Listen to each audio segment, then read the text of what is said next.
자, 시네톡톡 시간입니다. 이번 주에는 어떤 분을 모셨을까요? 여러분들 극장 가시면 외화, 한국 영화뿐만 아니라 외화들 많이들 보시죠. 할리우드 영화는 주로 이제 직배사를 통해서 많이 들어옵니다. 할리우드 영화 아닌 다른 나라 영화들은 그럼 어떻게 해서 들어올까요? 어떤 방식으로 수입이 될까요? 예, 그거 궁금하신 분들을 위해서 오늘 영화 수입사 크리스리 픽처스의 이현 대표님 모시고 영화 수입의 비하인드 스토리를 한번 들어보도록 하겠습니다. 이현 대표님 모셨습니다. 안녕하십니까? 반갑습니다. 안녕하세요, 기자님 안녕하세요. 예, 반갑습니다. 예, 이현 대표님하고는 그 전에 뭐 일스크레토라든가 뭐 베리드 뭐 이런 영화를 통해서 잠깐 언뜻 뵌 적이 있었는데 베를린 영화제 다녀오셨다면서요? 네, 어저께 돌아왔습니다. 아이고, 베를린 영화제 가셨다가 어제 오셨으면 뭐 지금 시차 적응도 제대로 안 되셨을 텐데 이 프로그램에 정말 나와주셔서 정 감사드립니다. 아, 초대해 주셔서 감사합니다. 예. 근데 베를린 영화제 가신 것은 역시나 그 외화 수입과 관련해 가지고 가신 거죠? 네네. 보통은 이제 흔히들 필름 마켓이라고 하잖아요. 네네. 그 영화를 수입하기 위해서 주로 가시는 필름 마켓이 어디가 있나요? 베를린 말고요. 일단 캘린더를 보면 일단 2월 달에는 베를린 영화제가 있으면서 이제 영화제에 부속이 되어 있는 EFM이라는 마켓이 있어요. 유러피안 필름 마켓이 부속이 되어 있고요. 그다음에 이제 3월에는 역시 홍콩에서 홍콩 영화제가 있으면서 홍콩 필름 마트가 있고요. 그다음에 이제 5월에는 칸느 영화제와 칸느 마켓이 있고 그 다음에 한 9월 정도 되면 이제 토론토 영화제가 있고요. 토론토 영화제도 유명한 마켓이죠? 그 마켓이 따로 있지는 않은데 바이어들이 이제 자기가 산 영화를 시사하기 위해서 많이 가고요. 그 다음에 이제 미국에서 열리는 어메리칸 필름 마켓이라는 AFM. 거가 페스티벌을 동원하지 않은 마켓 중에서는 제일 크고 이제 미국 영화가 가장 많이 나오는 그게 이제 11월에 잡혀 있고요. 사실 뭐 아트 영화를 수입하는 사람들한테는 부산 영화제도 굉장히 중요해서 부산 영화제가 뭐 어쩔 때는 11월에 있기도 한데 이제 대부분 10월 달에 있거든요. 그렇게 캘린더가 돌아갑니다. 아, 그렇군요. 지금 소개해 주신 그 마켓 가운데는 가장 뭐랄까 중요한 마켓이라고 할 수 있는 것은 역시나 칸 마켓하고 AFM이라고 봐야 되나요? 그렇죠. 영화 파는 사람과 영화 사는 사람의 숫자가 가장 많은 마켓은 칸느 마켓이고요. 칸느 마켓에 비해서 이제 미국 영화 마켓은 좀 유럽 영화 숫자가 좀 적지만 그래도 이제 바이오로서는 꼭 가야 되는 마켓 중에 하나입니다. 그 베를린 영화제는 저도 가봐서 어느 정도는 압니다만 베를린 마켓은 그다지 그 규모가 크지는 않은 걸로 알고 있습니다. 사실은 메이저 영화를 사는 그러니까 미국 상업 영화 막 굉장히 유명한 감독이 연출을 하고 굉장히 유명한 배우가 나오고 그런 영화를 사는 바이어들한테는 크게 중요하지가 않고요. 그 대신에 이제 유러피안 세일즈 회사 중에서 굉장히 메이저 회사들이 있어요. 그런 메이저 회사들이 베를린에 출품을 또 많이 하고 그래서 어워드 위닝 영화들이 굉장히 많이 나오는 시장이어서 아트하우스 바이어들한테는 굉장히 중요한 마켓입니다. 아, 그래요? 아, 그렇구나. 저도 뭐 베를린 영화제 한번 가서 괜히 아는 척 좀 했다가 간티를 좀 내고 싶어서 그랬던 건데 그렇군요. 그게 중요한 마켓이군요. 이현 대표님 개인의 어떤 이력도 좀 궁금해요. 일단 지금 외화 수입사를 하고 계신데 이전에는 메이저 배급사인 쇼박스에서 근무했던 걸로 알고 있습니다. 제가 사회생활은 95년서부터 했는데 처음에는 제가 잘 맞지 않는 업계로 들어갔었는데 이제 광고회사에 잠깐 들어갔다가 나왔고요. 영화 쪽에는 1999년도서부터 일을 했는데 저희 회사가 굉장히 조그만 수입사였고 이제 사무라이 픽션이라는 흑백 영화를 수입한 회사에서 제가 칸느 마켓을 처음 가게 됩니다. 사무라이 픽션 호테이 토모야스 그렇죠. 연출했던 작품이죠? 기억력 좋으시네요. 호테이 토모야스가 나오고 나가유키 히로노 감독이 연출한 영화고 이제 2000년도 칸느를 제가 태어나서 처음 가봤고요. 그때 이제 감독님이 방한을 했었고 배급은 디즈니가 했었고 영화가 막 대박이 터져서 40만 이상 흑백 영화였는데도 불구하고 사무라이 픽션이요? 네네네. 그때 그렇게나 모았어요? 러브레터보다는 되게 조금 든 건데. 야, 네. 지금 뭐 그렇게 아버지가 된다 고레다 히로카즈 감독의 일본 영화가 10만 넘었다가 뉴스에 나오는데. 그때는 일본 영화가 그 금지가 되어 있었다가 그 금지가 풀리는 바람에 그동안 대학교에서 영화 동아리에서 숨어서 보던 사람들이 한꺼번에 극장으로 나왔었던 시기였었던 것 같아요.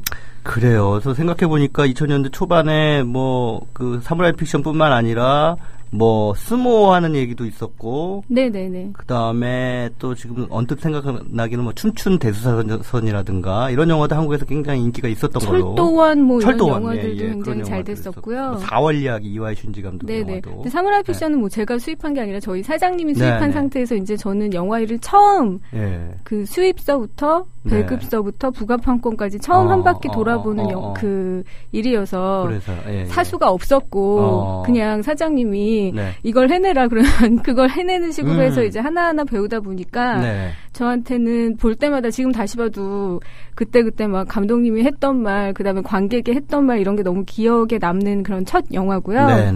이제 그 이후에 태원 엔터테인먼트 등등을 거쳐서 이제 쇼박스에 들어가게 되죠. 그래서 쇼박스가 이제 처음 설립 때 뭐 거의 제가 아마 공채 1호일 거예요. 네네. 그래서 처음에 들어갔을 때는 그러니까 2001년도 12월 달에 들어간 것 같은데. 네, 그때쯤에 생겼죠, 쇼박스가. 그때는 이제 메가박스라는 극장 체인에 이제 쇼박스 법인은 이제 그 다음 이듬해 1월에 생기고 메가박스 영화 사업팀으로 들어갔고요. 네, 쇼박스에 들어가서 한 8년 동안 쇼박스의 바이어로 일을 했었어요. 해외 영화 수입을 하시는 업무를 하신 거군요. 네네, 그렇습니다. 네, 쇼박스에서 이제 수입을 하는 건 어떤 일이냐면 그 쇼박스는 일단 그 한국의 메이저 배급사로 그 큰 한국 영화들을 많이 했잖아요. 그러니까 쇼박스 작품 지금 생각나는 것은 일단 웰컴 투 동막골이라고 하는 작품이 있었죠. 네네네. 그런 작품 외에도 굉장히 히트작이 많았죠. 뭐 태극기 휘날리며도 그랬고요. 있었고 괴물. 근데 좀 또 뭐 조금 다른 얘기입니다만은 그 당시 쇼박스 전성기를 이끌었던 분들 가운데 그때 사장님이 김우택 대표였었는데 김우택 대표님이 최근에 그 변호인이라는 영화 히트시킨 뉴라고 하는 새로운 배급사의 또 대표로 계시잖아요. 예, 지금은 NEW 대표님이시죠. NEW 대표로 계시고 그때 상무로 계셨던 분은 지금 CJENM의 또 사장으로 계세요. 정태성 대표님. 네, 정태성 대표님은 그러니까 쇼박스를 한때 이끌던 두 좌장이 서로 그 경쟁사로 흩어져가지고 지금 대립하고 있는 대립이라는 표현은 뭐하니다만 그런 것도 보면 좀 세웅지마다라는 생각이 듭니다. 자 어쨌든 얘기를 계속해보죠. 그래서 쇼박스에서 근무하시다가 이제 독립해서 크리슬리 픽처스라고 하는 외화 수입사를 이제 만들게 되신 거죠. 그렇습니다. 그러니까 왜 그 좀 더 안정된 직장에 계시지 않고 독립을 하셨는지 그게 궁금하거든요. 그러니까 저도 그냥 제가 별로 그 월급쟁이로서 그냥 평생 계속 사실 쇼박스라는 회사도 영원히 다닐 수 있는 그런 직장은 아니라는 생각이 들었고 그럼 이게 8년 정도 다니다 보니까 이제 더 이상 뭐 해외 출장에 가면 제가 모르는 사람이 없고 저를 모르는 사람도 없고 그러니까 인맥은 충분히 형성이 되고 이제 뭐 자본이 좀 필요하기는 한 상황이었었지만 그래도 뭐 1년에 한 개를 수입해도 수입을 하겠지라는 생각으로 독립을 결심을 하게 됐습니다. 그러셨군요. 그래서 그동안 크리슬리 픽처스라고 하는 회사를 통해서 국내에 소개해 주신 작품들 어떤 작품들이 있는지 한번 말씀을 좀 해주시죠. 그 저희 창립 작품은 릭 베송 감독의 아도와 미니모이라는 영화였었고요. 그거는 이제 그 실사와 애니메이션이 결합된 영화고 프레디 하이모어가 주인공을 한 영화고 이제 그거는 이제 롯데에다가 배급을 맡겼다가 많이 힘들었어요. 힘들었어요? 그러니까 그 3주 뒤에 나오기로 한 한국 영화가 그 배급일을 바꿔서 이제 저희 영화 다음 주로 바로 바뀌는 바람에 저는 그 사실을 모르고 이제 그 돈을 많이 썼는데 다시 회수할 수가 없었거든요. 마케팅비라는 게 한 2달 전에 다 쓰거든요. 그래서 그 영화는 손해가 났어요. 그래서 나오자마자 굉장히 힘들고도 어쨌든 간에 힘들었지만 그 영화를 한 자부심과 사실 그 영화는 그 유로파와의 그 딜이 저는 노 MG 딜이어서 네. 그 로열티가 따로 있지는 않았어요. 네. 예, 그럼에도 불구하고 P&A를 많이 썼기 때문에 P&A라고 하는 것은 여기서는 광고 홍보비를 말하는 거죠? P&A의 이제 네. P는 프린트비를 말하는 프린트 거고. 앤 애드버타이즈먼트 그렇죠. 이렇게 되는 거죠? 네, 네. 네. 근데 요즘엔 뭐 프린트를 안 만드니까 네, 거의 뭐 네. 디지털로 하니까 어쨌든 요즘에는 뭐 조금 예. 가격이 좀 더 싸졌죠. 예, 그래도 P&A라고 한다면은 이제 보통은 홍보 마케팅비를 의미하는 셈이 되는 거죠. 네. 그러니까 영화를 돈 주고 사오게 되면 네네. 그 결국은 한국에서 쓰여지는 마케팅비까지 포함해서 네. 관객이 이제 8,000원을 주고 네. 영화를 보게 되면 그 중에 이제 반 정도가 수입사한테 돌아오고 나머지 반은 극장한테 가잖아요. 그렇죠. 그래서 그 손익분기점이라고 하는 게 영화를 사오는 값과 마케팅 총비용 그거를 다 회수할 수 있으면 그 다음서부터는 수익을 낼 수 있는 거죠. 그렇죠. 근데 저는 이제 독립 첫 작품을 굉장히 힘들게 배급을 함으로써 그 이후로 무슨 일이 닥쳐도 예, 별로 힘들지 않을 만큼 첫 작품이 되게 힘들었었고요. 그런 거는 이제 혹독한 수업료를 치렀다. 그렇습니다. 이렇게 표현을 하는 거죠. 네, 힘들었습니다. 예, 네. 그렇군요. 야, 그 크리스리 픽처스 영화 수입사입니다. 그 크리스리 픽처스를 이끌고 계신 이현 대표님 만나서 지금 외화 수입의 비하인드 스토리를 좀 듣고 있습니다. 지금까지 쭉 그 수입해서 관객들에게 선보인 영화 가운데 좀 기억에 남거나 이 작품은 내가 정말 수입해서 너무너무 자랑스럽다라고 하는 작품 몇 편만 좀 뽑아주신다면요. 다 기억이 나고 네. 뭐 그 딜을 할 때의 상황과 그 나한테 영화를 주겠다고 사인을 그 같이 할 때 그 기쁨은 모든 작품이 다 똑같고 네네.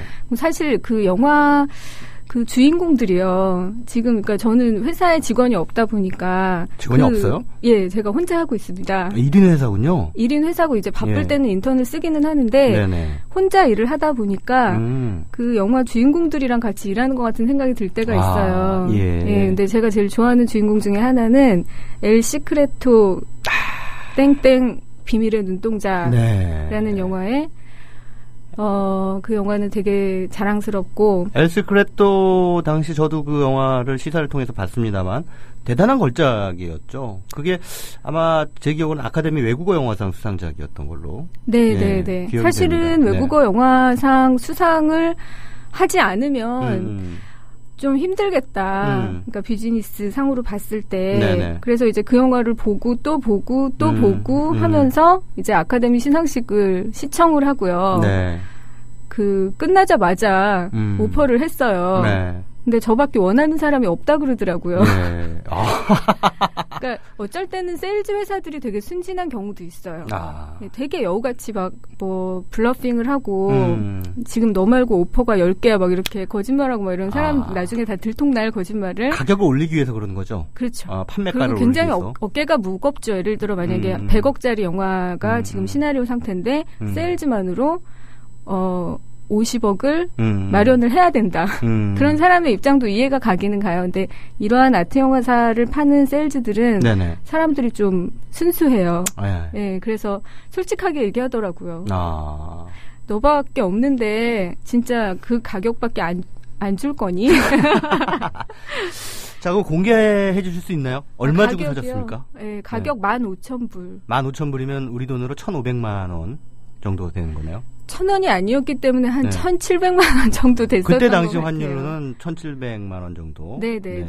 영화를 그러니까 외국 영화, 그러니까 미국 영화가 아닌 그 다른 지역의 예술 영화들을 우리가 수입을 할 때 지금 15,000불에 수입을 해 오셨다고 말씀을 하셨는데 대체로 가격이 그 정도입니까? 아니면 그보다 더 높습니까? 영화의 가격은 예. 영원서부터요. 네네. 그러니까 저는 태어나서 제가 가장 큰 오퍼를 했었던 거는 이제 쇼박스 다닐 때 미스터 앤 미세스 스미스라는 영화의 시나리오가 나왔어요. 네. 브래드 피트 나왔던 영화죠. 그렇죠. 좀 안젤리나 졸리하고. 네. 근데 그 당시에는 이제 안젤리나 졸리가 아니라 니콜 키드만이었었어요. 처음에 시나리오 줄 때는 여배우 리스트를 주는데 니콜 키드만 하고 얘기를 하고 있는데 니콜 키드만이 너무너무 하고 싶어한다. 네. 그 상태에서 이제 시나리오를 돌렸는데 에스킹이 이제 에스킹 프라이스 그쪽에서 부르는 원하는 가격이 500만 불이었었거든요. 500만 불이면 얼마야? 50억? 그렇습니다. 네. 근데 이제 쇼박스는 3.5를 오퍼를 했습니다. 35억? 네네. 네. 못 샀어요. 네.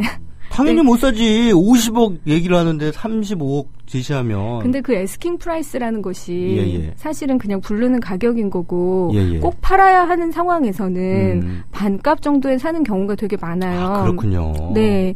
근데 나중에 계산을 해보니까 3.5를 주고 샀었어도 돈을 벌었겠더라고요.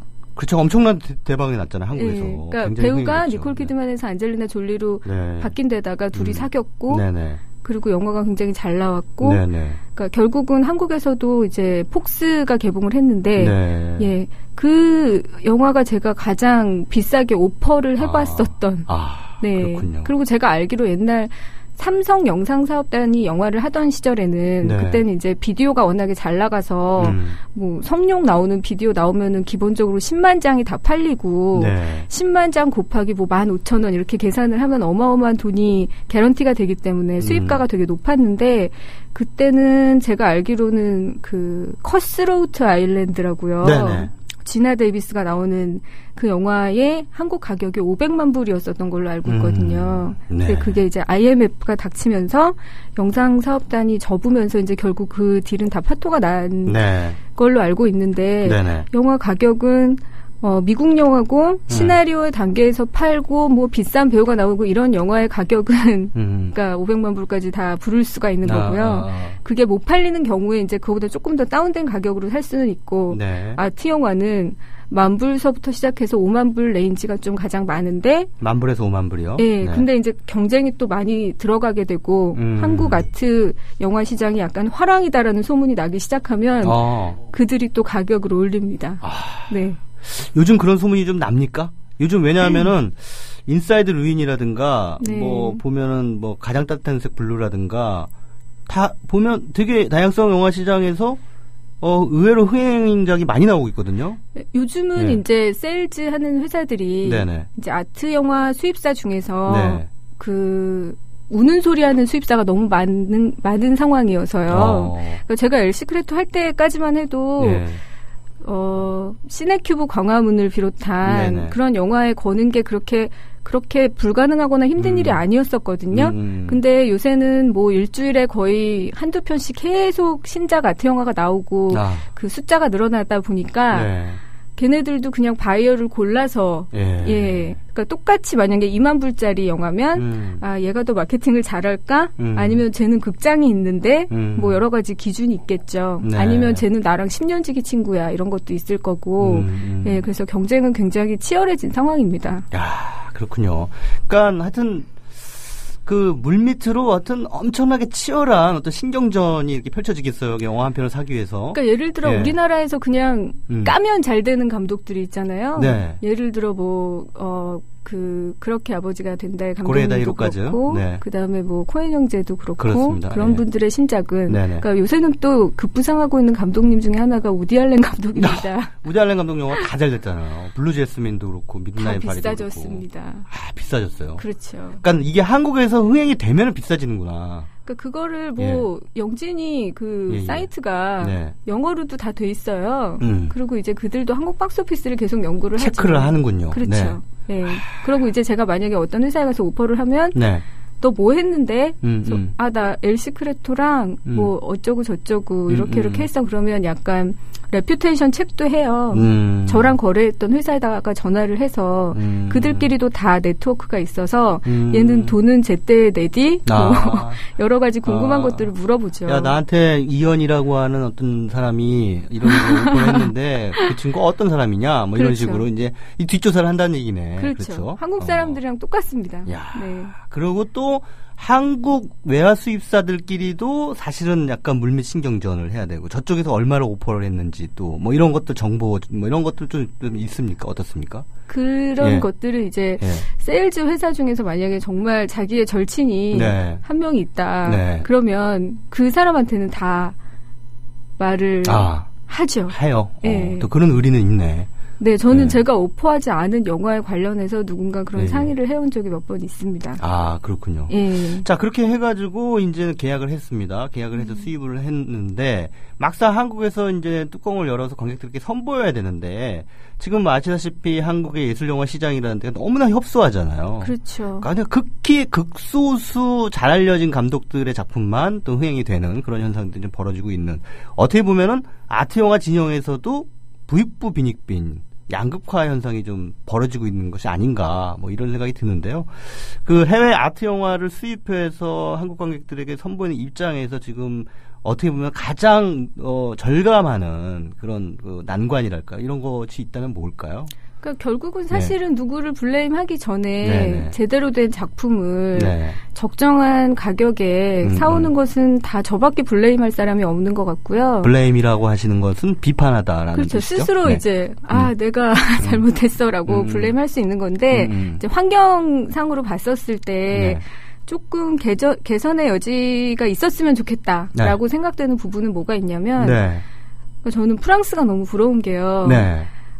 프랑스 같은 경우는 그 극장에 그 홍보용 프로모션 그 비치물들 있잖아요. 전단이나 예고편. 그런 것들을 상당히 공평하게 그 영화의 P&A가 20억이던 그 영화의 P&A가 2천만 원이던 과 상관없이 일단 선택은 관객이 하지만 어떤 영화가 준비되어 있는지는 관객들이 다 알아야 된다.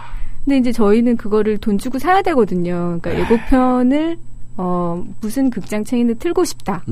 그 예고편 자리를 사야 돼요. 그리고 전단도 비치대가 있지만 그게 이제 선별적으로 놓여지는 경우도 있고 그렇습니다.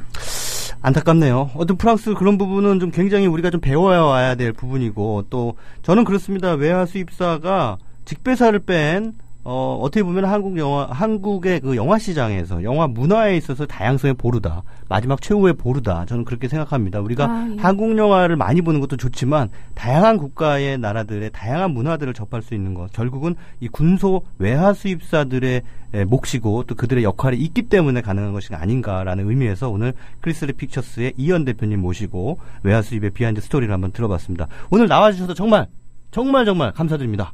예. 도움이 됐나 모르겠습니다. 감사합니다. 네.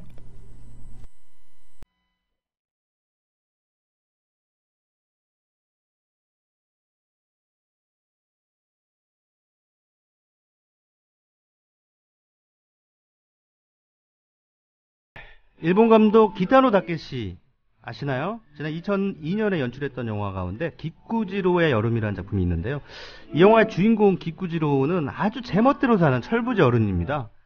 그런데 어느 날 마사오라고 하는 이름의 이웃집 꼬마의 엄마 찾기 여행에 동행을 하게 되죠. 이 좌충우돌하는 여행을 통해서 기쿠지로는 비로소 어른이 됩니다. 이 마사오라는 굉장히 작고 가벼운 꼬마로부터 사람의 무게를 느꼈기 때문이겠죠. 월터의 상상은 현실이 된다 해서 월터가 훌쩍 여행을 떠난 이유는 뭘까요? 바로 션 오코넬이라는 사진가의 무게가 그를 끌어당기는 힘, 인력 때문이라고 볼 수 있겠죠. 그래비티의 산드라 블록이 지구로 귀환할 수 있었던 원동력도 우연치 않게 통신을 하게 된 안인강이라고 하는 한 이누이트족의 목소리였습니다. 어쩌면 사람의 무게는 중력보다 더 위대하다, 이런 생각이 듭니다. 눈에 보이지는 않습니다만 가장 강력한 중력, 그것이 바로 사람의 무게가 아닐까요? 자, 최광의 영화 시기 이제 마칠 시간입니다. 기쿠지로의 여름에 흘렀던 히사이 시조의 썸머 띄워드리면서 이제 영사기를 아쉽지만 끕니다. 다음 주 이 시간까지 즐감하십시오.